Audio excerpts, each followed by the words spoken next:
Siamo con l'ingegner Silvano Vernizzi. I lavori di Belluno e provincia visti da Veneto Strade ma anche dalle comunità locali. Iniziamo proprio con lei per un ciclo di trasmissioni. Ingegnere, i lavori che voi state facendo a Belluno quali sono? Noi abbiamo appaltato entro fine settembre scorso a Belluno 140 milioni di euro di lavori, tra lavori di ripristino stradale e lavori di sistemazione valanghiva dei versanti sopra i centri abitati. I lavori stradali sono iniziati, i lavori valanghivi inizieranno con la primavera perché ovviamente in questo periodo, come è noto, c'è neve in montagna e quindi siamo in quota alta e quindi non si può lavorare, quindi inizieranno a primavera. Quindi la primavera praticamente il bellunese sarà un unico cantiere perché 140 milioni di euro di interventi sono tanti. Quali sono appunto gli interventi principali? Interventi di ripristino stradale, quindi sistemazione delle frane,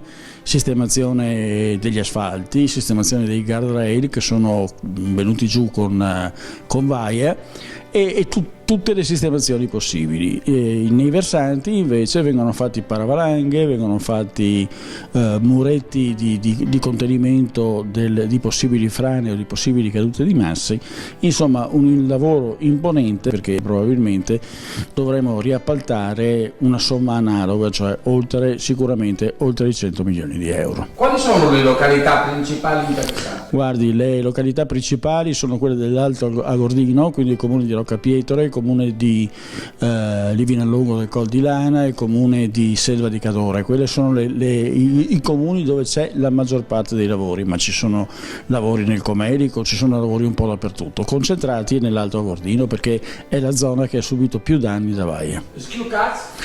Schiucazza è un grosso problema perché noi pensavamo, scaricando la frana, di aver sistemato il tutto, invece purtroppo la collina, la montagna che sovrasta Schiucazza è fessurata in più punti. È una montagna formata di sabbia e di argilla e quindi quando piove regolarmente si formano le frane. La scorsa settimana, venerdì, c'è stata una frana di circa 3.000 metri cubi.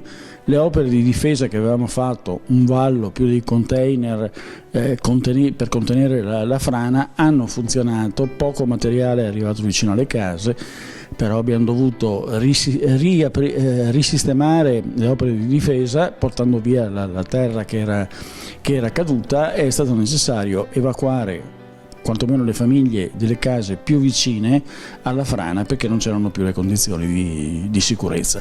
Purtroppo lì il problema è che la montagna continua a franare. Quando ci sono fenomeni di pioggia, quest'anno ne abbiamo avuti finché se ne volevano, c'è il problema delle frane. C'è anche una località vicina a Schiucazza che ha gli stessi problemi. Ma ci sono nell'Alpago, ci sono zone con frane storiche, diciamo, tutte, però quella che ci preoccupa di più in questo momento è quella di Schiucazza. Una sola spiegazione: come mai queste voragini che si creano sotto le strade?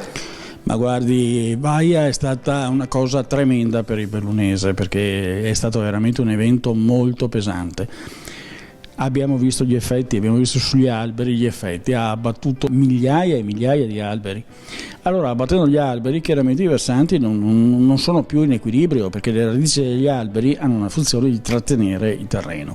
Non ci sono più e quindi il terreno quando piove, comincia a scorrere e a franare, a creare anche voragini sotto le strade, un po' tutto. Insomma, ci vorrà molto tempo per riequilibrare il territorio del bellunese. Siamo stati come Veneto Agricoltura nel Vicentino e nel Veronese, sui monti della Lessinia, e lì gli alberi li hanno portati via. Come mai questo ritardo invece in provincia di Belluno? Guardi, allora ci sono zone dove gli alberi, in provincia di Belluno, dove gli alberi sono stati portati via, per esempio in Val Visdende, dove c'è anche un tipo di abete pregiato, insomma, che serve per fare strumenti musicali, quindi che ha un valore maggiore dell'abete rosso ordinario, e quindi lì li hanno portati via, li hanno venduti i proprietari stessi.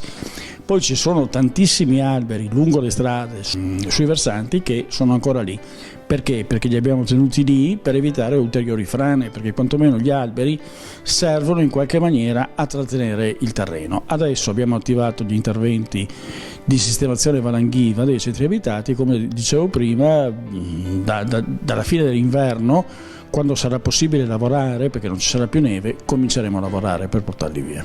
Quali sono i rapporti con ANAS? Sono ottimi i nostri rapporti con ANAS, anche se molto limitati, perché insomma ANAS gestisce le sue strade, noi gestiamo le nostre, ecco, quindi però rapporti ottimi. Su Cortina state lavorando anche voi?